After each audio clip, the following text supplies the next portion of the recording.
Oi, eu sou o João Guilherme Ferreira da Silva. Essa é a avaliação de ferramenta de análise de redes. Eu vou apresentar sobre o SnapPy. O SnapPy ele é uma interface do Snap para Python. O que é o Snap? É o Stanford Network Analysis Project. Então, é um projeto de análise de redes que foi criado na Universidade de Stanford é, pelo Jur Leskovec, esse que está na foto, junto com a sua equipe. Ele é professor de computação com pesquisa na área de machine learning e focado principalmente em modelagem de estruturas complexas e ricamente rotuladas, ou seja, com muitas informações. O Snap.py, então, ele é uma interface para que seja possível programar o Snap usando Python. É, Isso faz com que o Snap, que é escrito em C++, tenha aliado tanto a performance do C++ quanto a flexibilidade que o Python proporciona para escrever os scripts. A comunidade dele é principalmente acadêmica. Sobre a instalação e acesso, o módulo do SnapPy está disponível para instalação usando o pip. Esse é o site oficial da mantenedora do pip, que é o PyP. E ali, como a gente pode ver, é só dar o comando pip install snap stanford no seu terminal e ele já instala, ou instalaria, porque durante o desenvolvimento do projeto, dos testes, para poder instalar, eu percebi que só é possível instalar usando versões inferiores ao 3.9. Então só consegue achar no repositório do pip do Python 3.9 para baixo.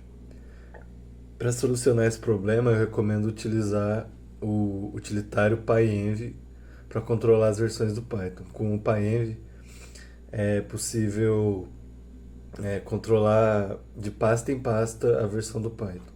Então dá para deixar um ambiente isolado só para o Snap. Então, partindo para o código aqui, primeiro para mostrar a versão do Python que tá é 3.9.23. Foi necessário fazer isso para poder instalar o Snap. Caso não tenha pego, esse é o comando para instalar o Snap, é Snap Stanford. Se colocar só Snap, vai baixar outro módulo que não tem nada a ver. Sobre o uso e as funcionalidades.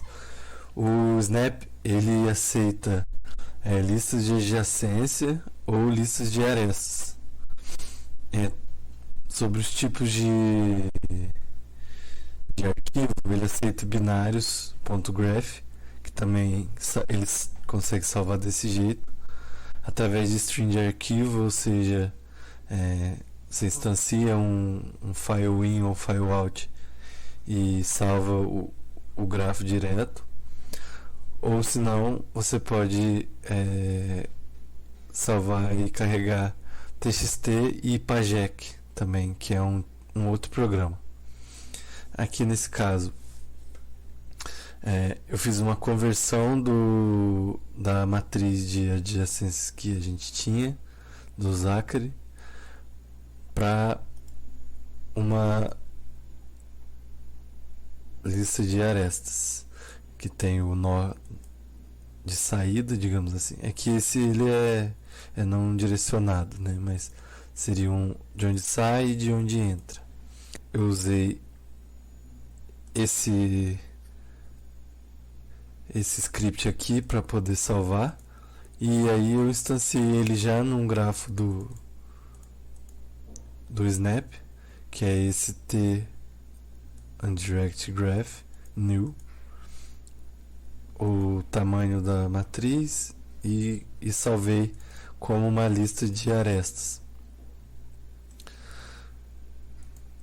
Depois que você carrega, você já consegue olhar as informações. Então aqui a gente tem como puxar o número de nós, o número de arestas. Aqui um exemplo de buscar nós com grau 4. Tem também métodos para saber se é uma árvore. Aqui eu coloquei o índice 0, porque o índice 2, se for uma árvore, ele retorna o ID da árvore. Aqui também é uma função, um método bem interessante, que é de printar informações do grafo. Aqui também eu fiz um exemplo com detecção de comunidades. Então, para esse código, esse foi o grafo gerado. Então, eu vou rodar aqui para a gente conseguir ver as informações. Então aqui ele soltou as informações. Então a gente tem o número de nós, de arestas. Nós com grau 4 deu 6, que é essa linha. Aqui ele respondeu se é uma árvore. E aqui esse print info. Então tem informações dos nós, das arestas. Nós com 0 grau, com grau 0. Nós não 0. Arestas únicas, bem direcionais, né? Aqui algumas outras estatísticas mais específicas. Aqui é um debug das comunidades. Aqui deu até um erro de memória. Não tinha dado antes, foi na hora agora. Aí para mostrar aqui também um pouco da criação da visualização. Como eu separei em comunidades, eu fiz uma tabelinha aqui para as cores. E aí eu vou trocar a cor ali.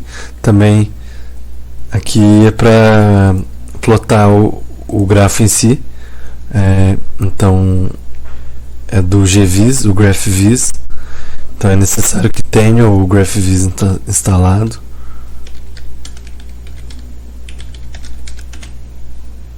Aqui, gente, eu errei na hora de escrever aqui depois.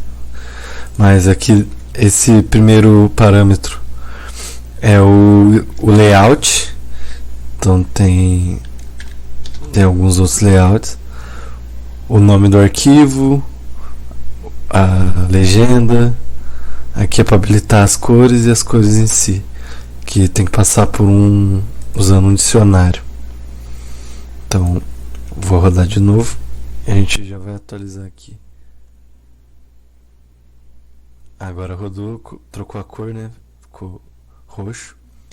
E é basicamente isso. Ele também tem algumas outras, muitas outras funcionalidades de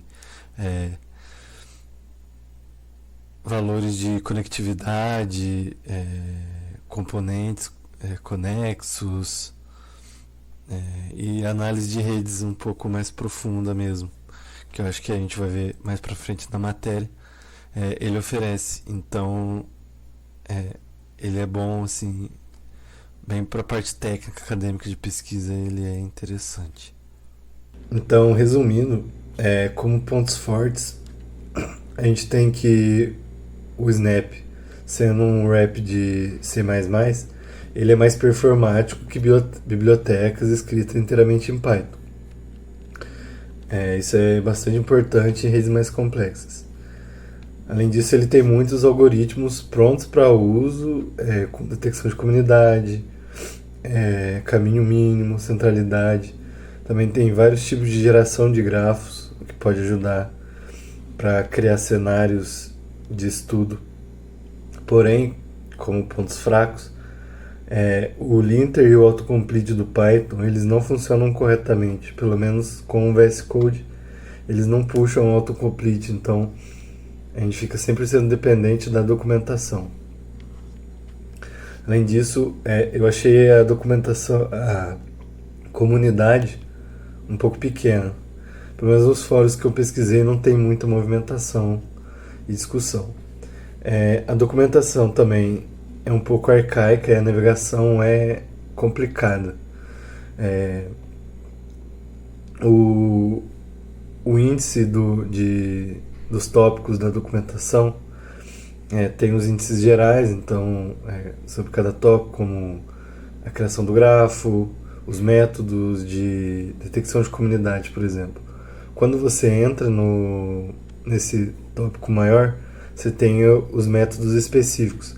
Só que como eles estão com nomes de métodos muito curtos e abreviados, às vezes você procura alguma coisa e tem que procurar e clicando de um em um para saber o que é, porque não dá para deduzir todos o que aquele método faz. Isso aumenta o tempo para tudo que você quiser fazer. Além disso, para plotagem, né, para visualização, é necessário instalar um programa externo, o GraphViz. Isso faz com que o funcionamento tenha mais dependências, o que pode ser problemático em algumas situações.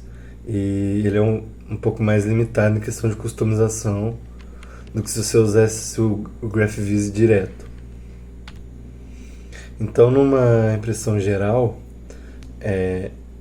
na dificuldade para a instalação foi um pouco trabalhoso para descobrir que era o problema da versão do Python, fazer funcionar, achar a versão que funcionava. E também a necessidade de converter o dataset do Zachary da matriz de adjacências para uma lista de adjacências. Foi necessário fazer um script para isso, para poder funcionar. Se eu usaria ou não? Eu usaria em situações muito específicas, de redes muito complexas e com grande volume de dados, que é o foco da ferramenta. Assim, a gente vê isso já pelo currículo do criador, qual é o foco da ferramenta, né? Para projetos mais simples, eu acho que o esforço de gerenciar as versões, considerar a documentação complicada, ter que instalar programa à parte para criar as visualizações, não parece valer muito a pena, principalmente comparando com outras opções que tem, como o iGraph, que é mais integrado e responde de uma forma melhor, até com as versões novas do Python. Essa foi a avaliação do Snap. Obrigado. Qualquer dúvida, só me mandar pelo e-mail.